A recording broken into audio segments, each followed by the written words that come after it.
राज्य विधिमंडळाचे हिवाळी अधिवेशन सुरू झालेले आहे. आजचा दुसरा दिवस आहे. आपल्यासोबत बोलण्यासाठी आमदार सुरू झाले, परंतु विरोधकांनी आज सभात्याग केलेले आहे. त्यांच्या विषयावरती सत्ताधारी बोलण्याचा विरोधकांच्या भूमिकेवर अतिशय हवालदिल झालेला नैराश्यग्रस्त असा महाराष्ट्रातला हा विरोधी पक्ष. उबाटाच्या आमदारांच्या चेहऱ्यावर तेज आहे, ना बोलायला मुद्दे आहे. काँग्रेसची तीच गत आहे, शरद पवार गटाची गत अजून वाईट आहे. तर त्याच्यामुळे जेव्हा जिंकतात तेव्हा EVM चांगलं, जेव्हा पराभूत होतात तेव्हा EVM खराब, असा रडीचा डाव खेळणारा हा विरोधी पक्ष. आता सभागृहात बोलायला मुद्देच नाहीत, तर त्याच्यामुळे मुद्दे नसल्यामुळे बोलणार तरी काय.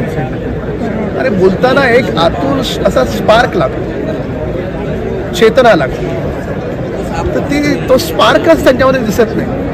एवढे हताश, हवालदिल आणि निराश झाले की सतत काहीतरी कारण काढून सभागृह सोडून बाहेर जातात.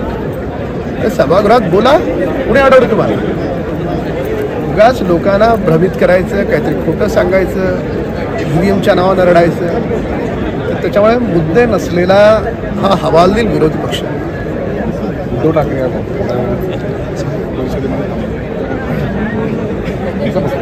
मध्ये कुणी आमदार जर सभागृहात आले तर ही बातमी कशी होऊ शकते?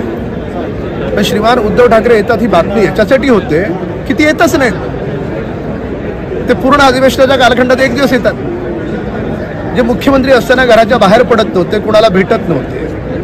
ही अशी काय कार्यपद्धती असते का?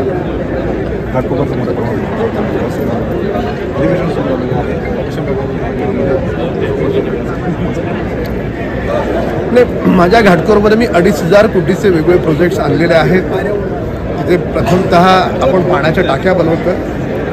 तर विक्रमी पार्क साईडला ज्या शिवाजी मैदानाच्या पाठीमागच्या मैदानात आपण टाकी बनवत होतो. लोक आग्रहास्तव आता ती टाकी आपण BMCच्या मार्केटमध्ये शिफ्ट करतो आहोत. त्या टाकीचं पूर्ण काम होईल. पूर्ण घाटकोरची पाईपलाईन आपण सडलेली गंजलेली पाईपलाईन बदलतो आहे. याच्याबरोबर आपण LBS रोडवर RCT मॉल ते कुर्ला बेलबजार हा 4.2 किलोमीटरचा 700 कोटीचा ब्रिज बांधतो आहे. राजावडी हॉस्पिटलचं काम सुरू करतो आहे. असे जवळपास 2,500 कोटीचे प्रोजेक्ट्स आहेत जे आपण हिमतीनं त्या ठिकाणी उभे करतो. तर रखडलेले प्रोजेक्ट माझ्या विभागातले पुढे गेले पाहिजेत. हे जे मी वेगवेगळ्या गोष्टी सांगितल्या, 2 स्मशानभूमी आपण बनवतो आहे, त्याची वर्कआउट झाली आहे. एकंदरीतपणे हे 2,500 कोटी रुपये 2028ला असे वर आलेले दिसते. म्हणजे विकासाच्या माध्यमातून प्रोजेक्ट उभे राहिलेले दिसते. भाजपचे नेते संवाद साधलेला आहे. घाटकोपरचा विकास असल्याचं उद्धव ठाकरे आज विधानभवनात आलेले त्याविषयी त्यांनी भाषण केलं. महाराष्ट्राच्या राजकारणात अशाच घडामोडी पाहण्यासाठी आता